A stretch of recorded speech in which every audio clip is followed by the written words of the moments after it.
What time is it? Almost midnight. Almost midnight. What did Evelyn say I stole? Financial records. If Maya quit at 9, why is her phone still charging downstairs? Grant asked, and for the first time that evening, Evelyn answered before he finished speaking. She said Maya had panicked after being confronted about confidential invoices, had accused everyone in the house of treating her like a servant, and had walked out without thinking clearly. Grant listened while rain worked against the library windows and the last fire settled into red embers behind Evelyn's black evening dress, noting that the explanation contained everything a reasonable man might need except one detail anyone would naturally ask first. Which door did she use? He said, and Evelyn's eyes narrowed before she answered that she had not followed her. Grant had spent 20 years negotiating with executives who entered conference rooms carrying prepared answers for questions they hoped would never be asked, and the recognition made him uneasy because he had never expected to use that instinct on the woman he planned to marry. He picked up his keys, told her he wanted to check the staff area, and ignored the irritation in her voice when she said he was turning an employee's resignation into something dramatic. Maya's phone sat beside the staff room sink, plugged into the charger she used every evening, while her leather purse hung from a chair with her wallet, prescription glasses, and car keys still inside.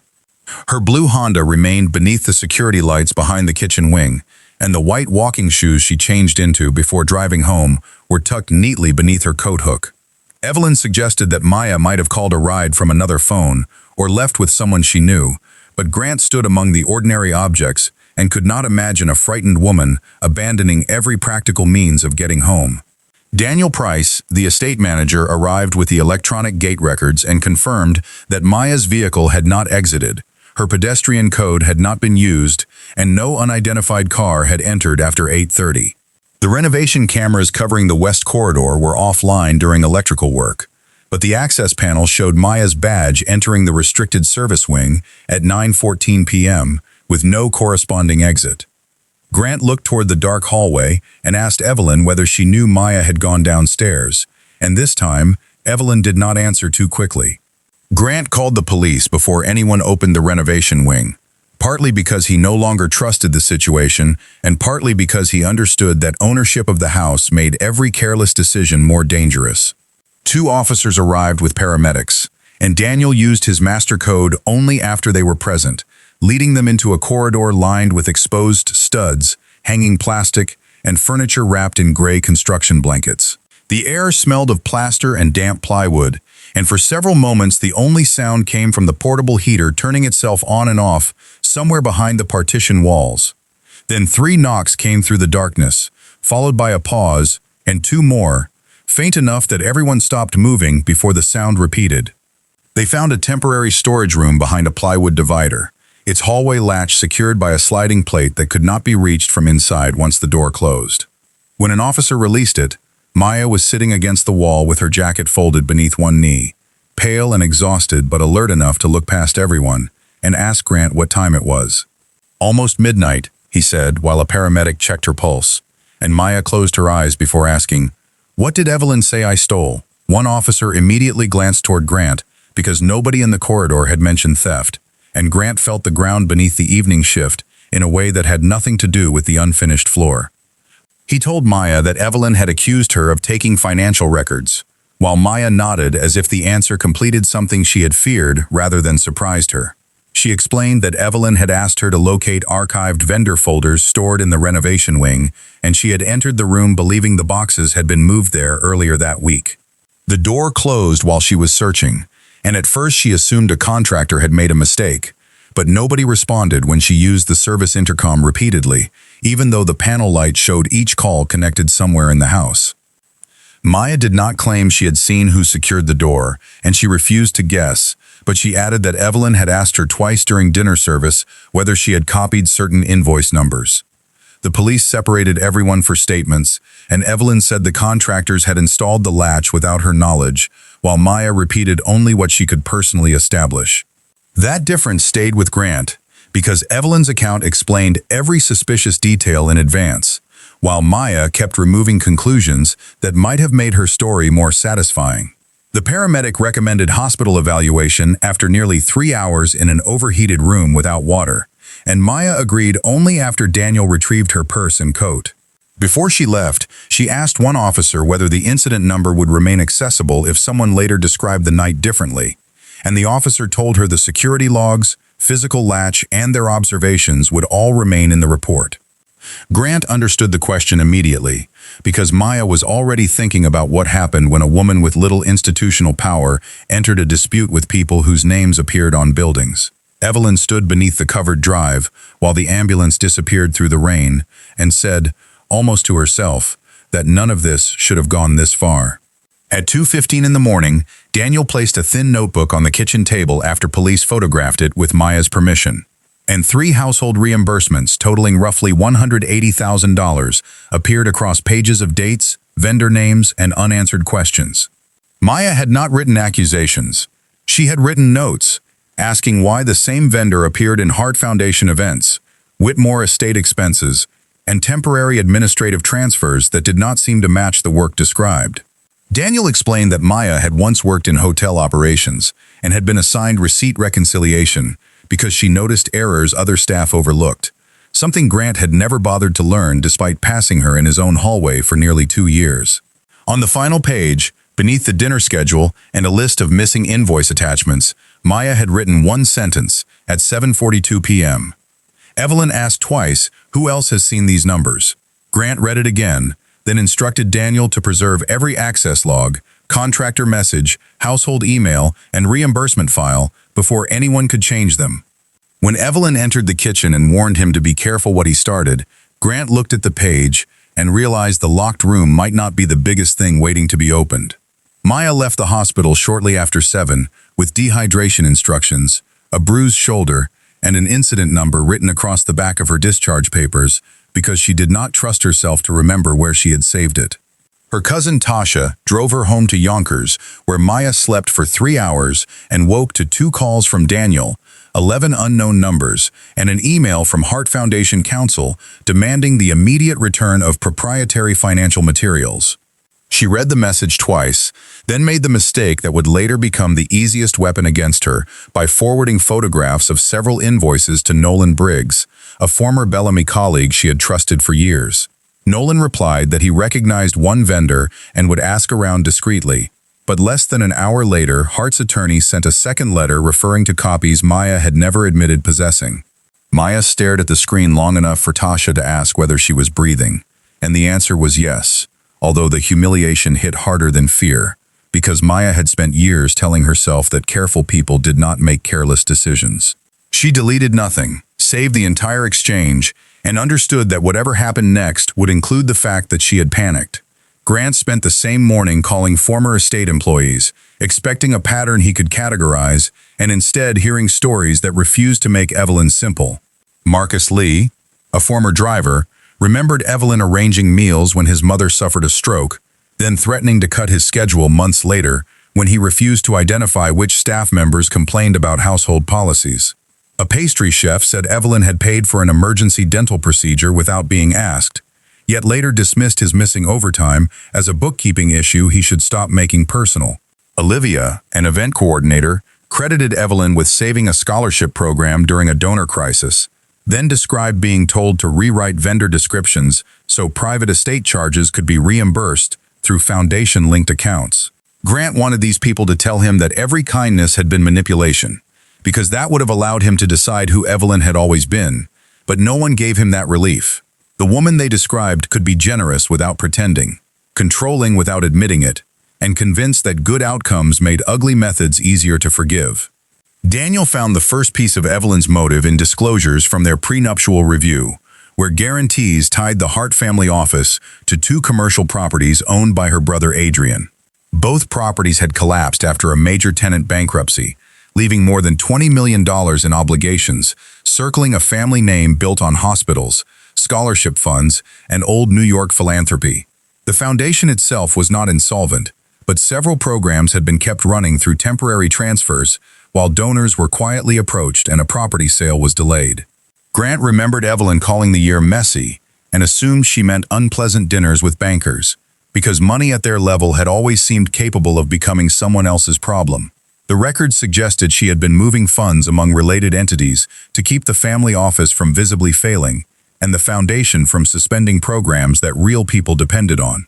It did not excuse false descriptions or undisclosed reimbursements, but it gave the behavior a beginning that sounded less like greed and more like a decision somebody could make once, then repeat, until honesty felt like the more dangerous choice. Grant confronted her that evening with the loan guarantees and overlapping vendors, and Evelyn sat down before answering, the first unguarded movement he had seen from her since Maya was found. She admitted that Adrian had made reckless investments, that their father's health was deteriorating, and that donors would have fled if the family's financial instability became public while several major grants were being renewed. She said she authorized temporary reimbursements because she believed an asset sale would cover them within weeks, then changed descriptions when the sale failed because disclosure would have triggered questions she could not control.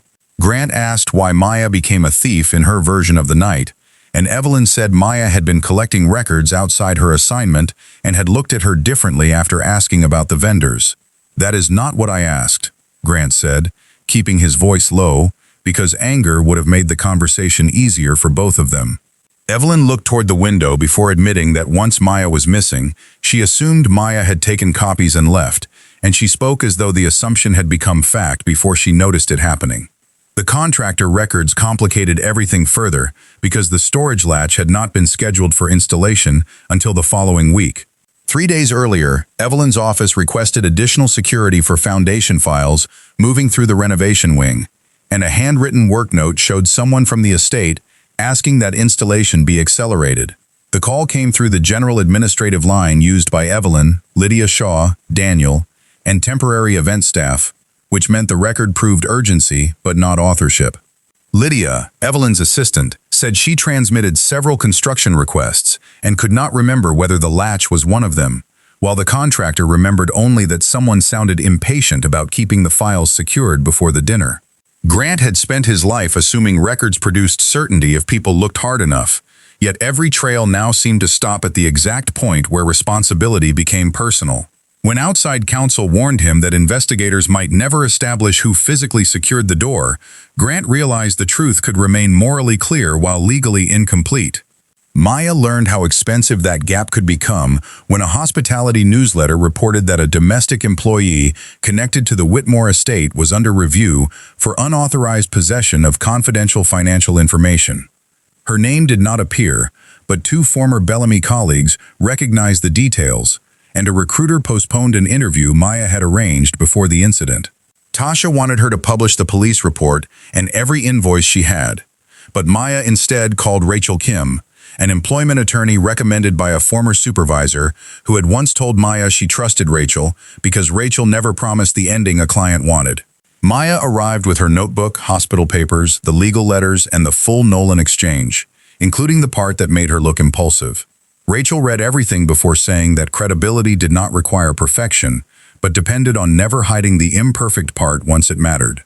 "From now on," she told Maya, "you stop proving your character and start preserving facts," then asked the question Maya had avoided since the locked room.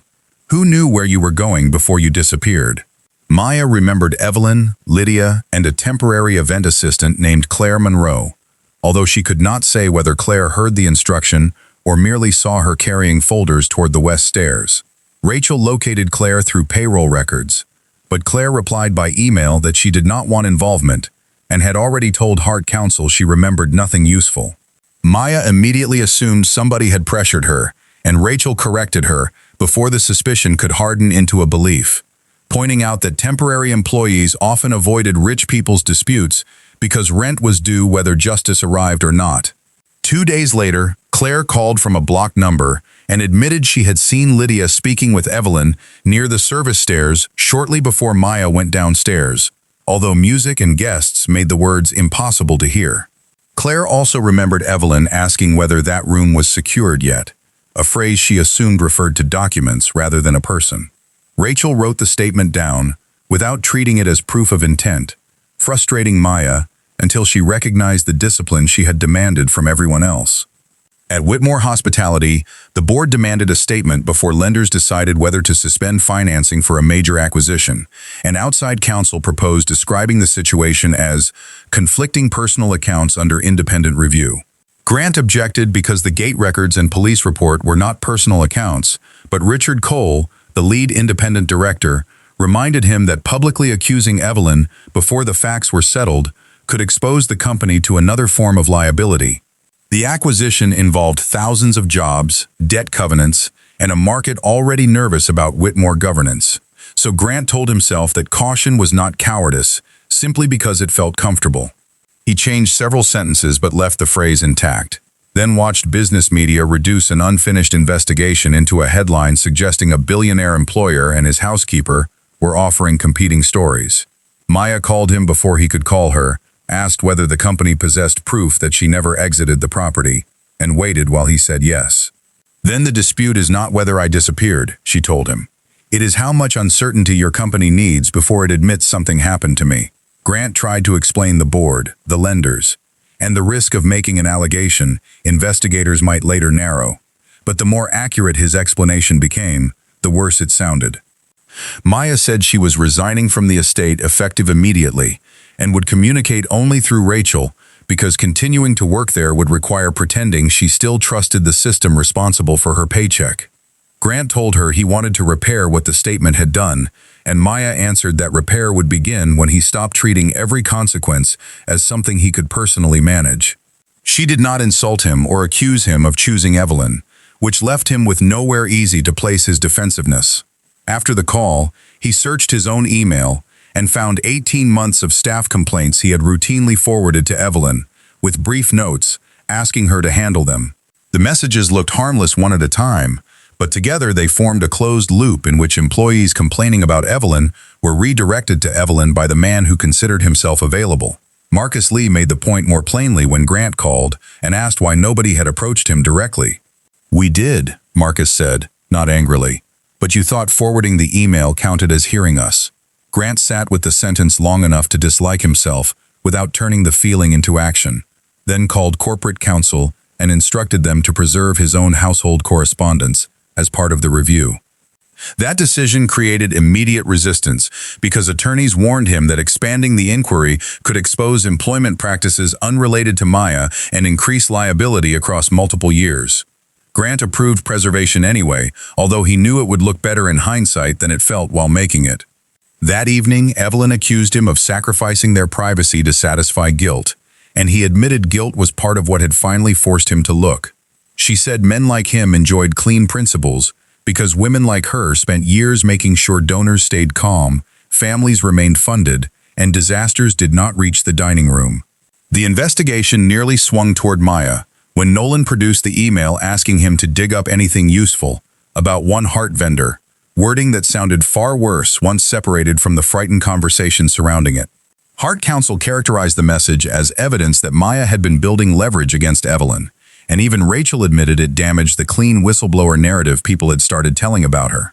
Maya wanted to explain what she had meant, but Rachel told her explanations became dangerous when they attempted to replace the actual words rather than add context around them. They disclosed the entire chain voluntarily, including Nolan's promise of discretion and his later admission that he contacted a Hart acquaintance because he believed Maya might possess stolen records. The full exchange made Maya look scared, suspicious, and impulsive rather than calculating, which felt humiliating but true. For once, she allowed the record to contain a bad decision without treating the imperfection as evidence that she no longer deserved to be believed.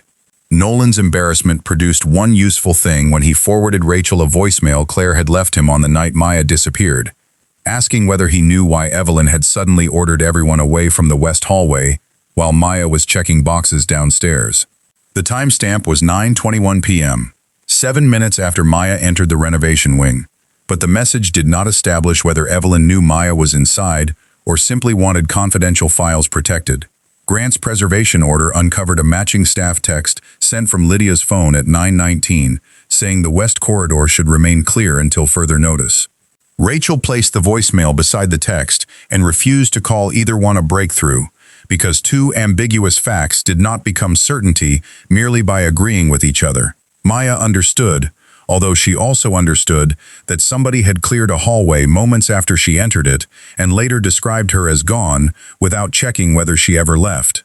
The case still lacked a person at the door, but the shape around the missing piece was becoming harder to ignore.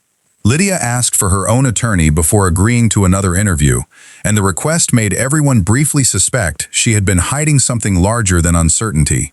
Her explanation proved less dramatic and more useful. Evelyn had instructed her earlier that week to accelerate security around the storage area because foundation boxes were being moved through the renovation wing, and Lydia believed she had passed the request to the contractor without specifying hardware. At 9:10 on the night Maya disappeared, Evelyn asked Lydia to send Maya downstairs for archived vendor folders, but Lydia was overwhelmed by departing guests and asked Claire to relay the message instead. Around 9:40, after Claire mentioned Maya had not returned, Lydia told Evelyn that Maya might still be in the West Wing. According to Lydia, Evelyn answered, "She's gone. Focus on the guests," a phrase Lydia interpreted at the time as meaning Maya had left work early. Rachel noted the statement but refused to claim more than it proved, because gone could describe absence without establishing what Evelyn knew. The physical investigation narrowed one possibility when construction photographs showed that the new latch did not engage automatically when the door closed. A worker in the corridor had to slide a retaining plate across the frame, and police photographs confirmed the plate was engaged when Maya was found. That eliminated the idea that Maya simply trapped herself by pulling a faulty door shut, although it still left open whether the person who secured it knew she was inside. Investigators interviewed every contractor who had worked that evening and received conflicting memories about who remained after 9, until payroll records identified a 19-year-old apprentice named Ben Alvarez who had stayed late to help move protective barriers. Ben admitted that he had secured the storage room after seeing the door mostly closed because someone had told the crew confidential materials were inside. He looked physically ill when investigators explained that Maya had been trapped behind it, and his time card placed him back on the loading dock 6 minutes later, making it unlikely he knew what he had done. Ben's account destroyed the cleanest version of the story, because Evelyn had not personally locked the door, and Maya felt disappointed before becoming ashamed of the reaction. She had wanted the physical act to belong to one person, because a single deliberate choice would have been easier to understand than a sequence of careless permissions spread across several people. Ben remembered seeing Evelyn near the west stairs shortly before he secured the room, but he could not say whether she looked through the doorway or knew Maya had entered. He also remembered a woman in a dark dress telling someone that the hallway needed to stay clear, although he was uncertain whether the voice belonged to Evelyn or Lydia. Rachel told Maya that uncertainty was not the enemy, forcing uncertain evidence to behave like certain evidence was.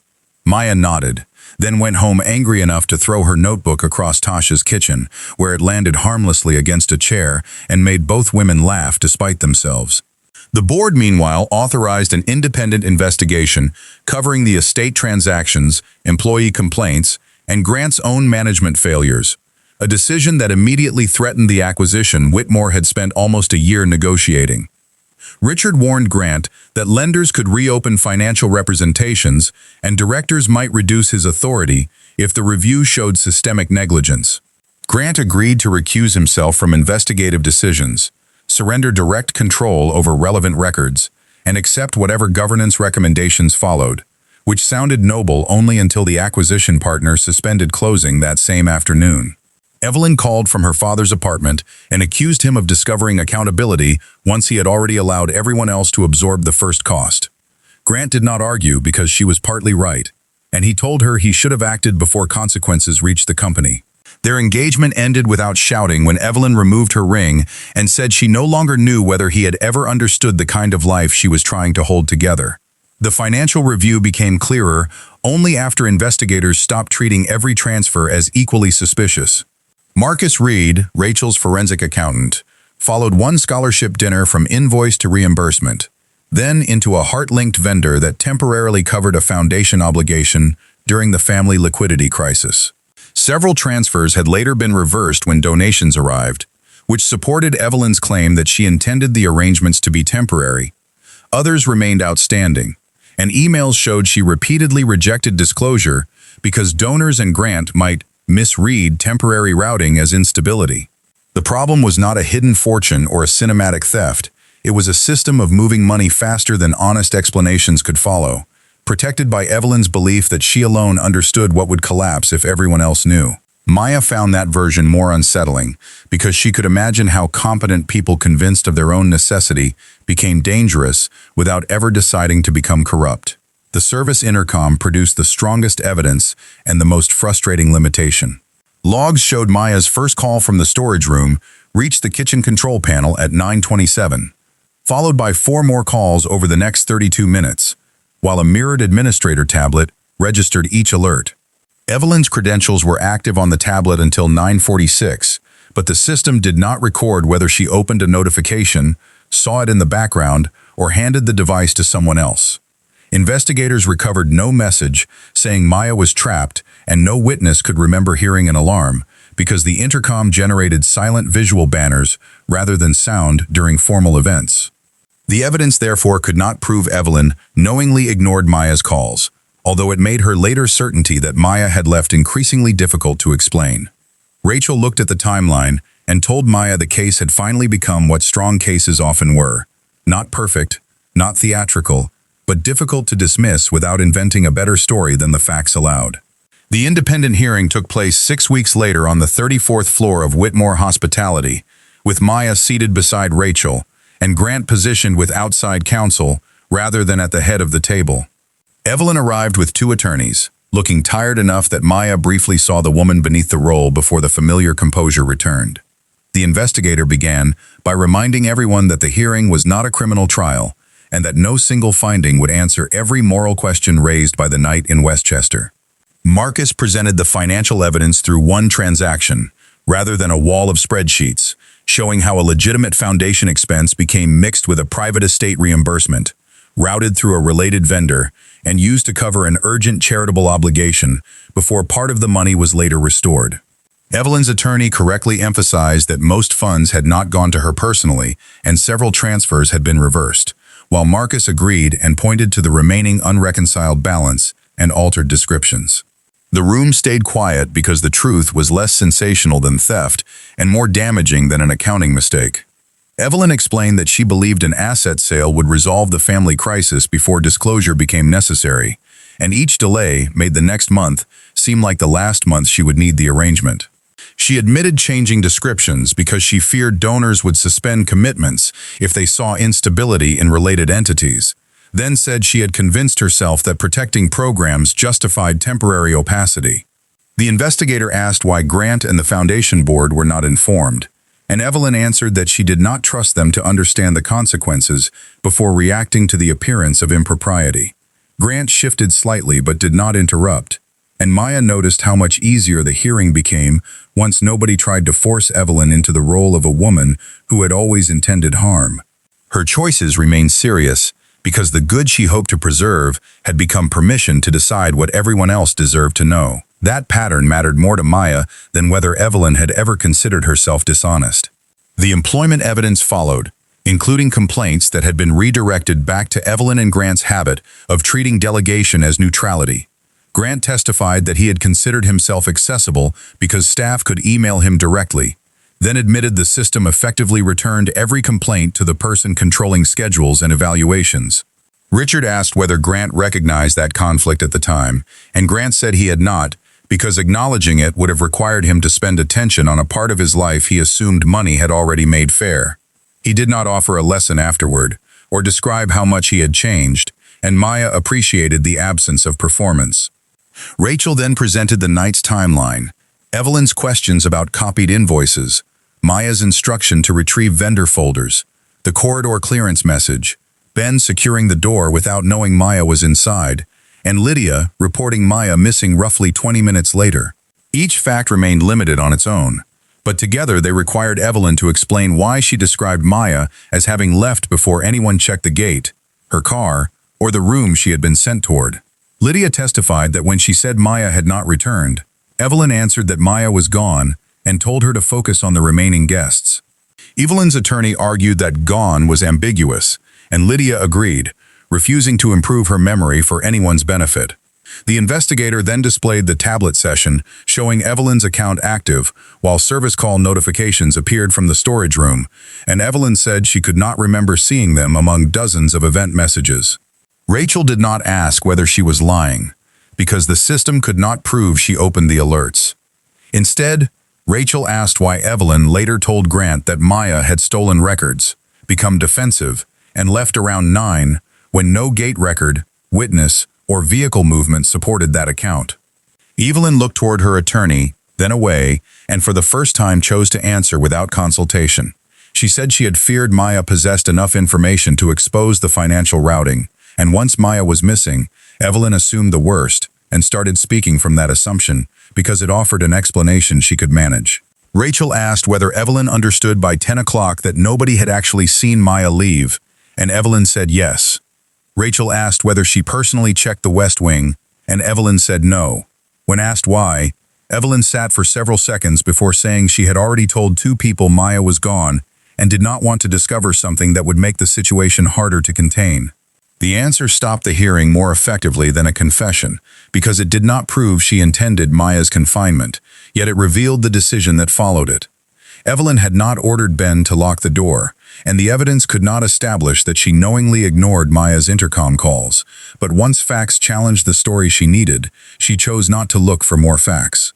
Maya felt no triumph, because the admission sounded painfully ordinary, the kind of choice people made every day when reality threatened something they had already said aloud. Harm did not require perfect knowledge. Sometimes it required only enough doubt to know checking might become inconvenient. The investigators' preliminary findings cleared Maya of theft and deliberate misuse of company records, while noting that her message to Nolan reflected poor judgment after the incident rather than evidence of a planned campaign. The panel found serious failures in related party disclosure, employment oversight, and the handling of Maya's disappearance, referring portions of the financial and confinement matters to civil and regulatory authorities without claiming evidence supported charges it did not. Grant's management practices received formal criticism, and the board imposed new oversight structures before the hearing ended. Evelyn closed her eyes briefly when the findings were read, while Maya wrote the date inside her binder and felt the strange absence of the victory she had imagined. Outside the room, Grant apologized for the company statement and said he had converted known facts into conflicting accounts because uncertainty protected Whitmore better than clarity did at the time. Maya told him the apology would matter if the system remained different after everyone stopped caring about her case, then entered the elevator before he could promise anything. The year after the hearing did not reward Maya with immediate success, because employers were as interested in the scandal attached to her name as they were in the work she had done before it. Some companies invited her to interviews and spent more time asking about Westchester than hotel operations, while others quietly decided that hiring someone known for documenting irregularities sounded expensive. North Star Hotel Group offered her a 3-month compliance contract at a Philadelphia property struggling with vendor disputes, overtime complaints, and management turnover, and Maya accepted because the work mattered more than whether the title looked like a comeback. During her second week, she accused a housekeeping vendor of duplicate billing based on labor codes that appeared twice across 2 departments, then discovered an outdated payroll interface had created the duplication automatically. She reported the mistake before anyone found it, corrected the analysis, and spent the next morning expecting the old consequences to arrive. Her supervisor simply asked what process change would prevent the error again, and Maya realized she had spent years confusing professional safety with never being wrong. North Star hired her permanently 3 months later and promoted her to Director of Compliance before the end of the year, not because she had become famous, but because she learned how to build systems that did not depend on flawless people. Rachel remained her attorney for the lingering civil matters and gradually became the friend who criticized Maya's habit of buying nearly identical Navy suits while refusing to take vacation days. Tasha framed Maya's first North Star badge beside the hospital bracelet from the night she had been found, an arrangement Maya called melodramatic until she understood what her cousin meant. One object came from a place where other people had defined what happened to her. The other came from work she chose after the argument was over. Maya still preferred tables near exits and disliked doors that latched too quietly, but she stopped treating those habits as evidence that the room still controlled her.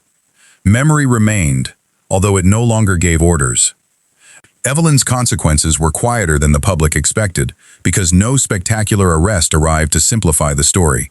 She resigned from the Hart Foundation board, entered civil repayment agreements related to improperly routed funds, and accepted restrictions imposed by donors and regulators, while independent trustees took control of several programs.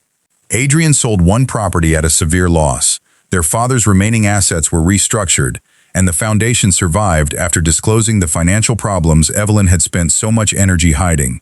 Months later, Maya received a private letter through Rachel, in which Evelyn acknowledged that fear had become an excuse for deciding what other people were allowed to know. She did not ask Maya to forgive her, and did not describe good intentions as compensation, which made the letter easier to believe and harder to dismiss. Maya read it once, placed it in a drawer, and learned that recognizing someone else's remorse did not obligate her to become responsible for relieving it. Grant kept his position as chief executive, although the board removed several governance powers, permanently abandoned the original acquisition terms, and required outside monitoring of both corporate and household employment practices. The independent review found no evidence that he participated in the financial routing, but it criticized his handling of staff complaints and the public statement concerning Maya. Employees began using the new ethics channel immediately, producing more reports during its first 6 months than Whitmore had received in the previous 2 years. And Grant initially found the increase alarming until someone in compliance reminded him that silence had been the old metric. He stopped forwarding complaints into the same management chain and began attending quarterly sessions where employees could speak to independent directors without him present. None of those changes repaired Maya's lost interview or the hours she spent behind the storage door. And Grant eventually stopped describing reform as making things right. Some things could only be made less likely to happen again. 14 months after Westchester, Maya spoke at the American Hospitality Ethics Conference in Chicago about what happened when organizations required employees to report problems through the same people empowered to punish them. She did not use Evelyn's name or turn the locked room into a dramatic opening, choosing instead to describe how systems failed when evidence had to compete with hierarchy before anyone examined it. Her final slide contained one sentence: "A trustworthy process must survive an imperfect messenger." Afterward, a young hotel supervisor approached and admitted she had been afraid to report missing wages because she had once sent an angry email to her manager and worried that mistake would make nobody believe her. Maya told her to preserve what she knew, separate it from what she suspected, and include the angry email if it became relevant, because credibility was not the same thing as sainthood. The woman thanked her, and Maya realized the conversation mattered more than the applause. Grant was standing near the rear doors after the ballroom emptied, without an entourage, and far enough away that Maya could have left without acknowledging him. He waited until she looked over before approaching, and said the presentation had been worth the flight, prompting Maya to ask whether he now attended compliance conferences for entertainment. Grant admitted that personal growth had given him embarrassing hobbies, and Maya laughed before deciding whether she meant to. He congratulated her on the promotion, then said he had not come to ask for forgiveness, a job, friendship, or anything else she had not offered. Maya studied him and noticed that the old Grant would have filled the silence with an explanation, while this version allowed her to decide what happened next. She mentioned a coffee shop across the lobby and said she had 20 minutes before another session, and when Grant asked whether she was sure, she replied that she had offered coffee rather than a verdict. They crossed the lobby beneath afternoon light spilling through tall windows, two people connected by something neither of them needed to romanticize in order to respect. Grant held the cafe door. Maya chose a table near the window where she could see the entrance, and neither commented on the choice. Once, she had believed justice would feel like everyone finally admitting she had been right, but the year had taught her that justice was usually less satisfying and more useful than that. It was a record that included her own mistakes, a system changed by consequences instead of speeches, and people learning that uncertainty should lead to investigation rather than convenience. Grant asked how she took her coffee, and Maya answered without hesitation, then looked through the glass at strangers moving across the hotel lobby with their own unfinished stories. This time, nobody else was deciding where she had gone, why she had left, or what the next part was supposed to mean.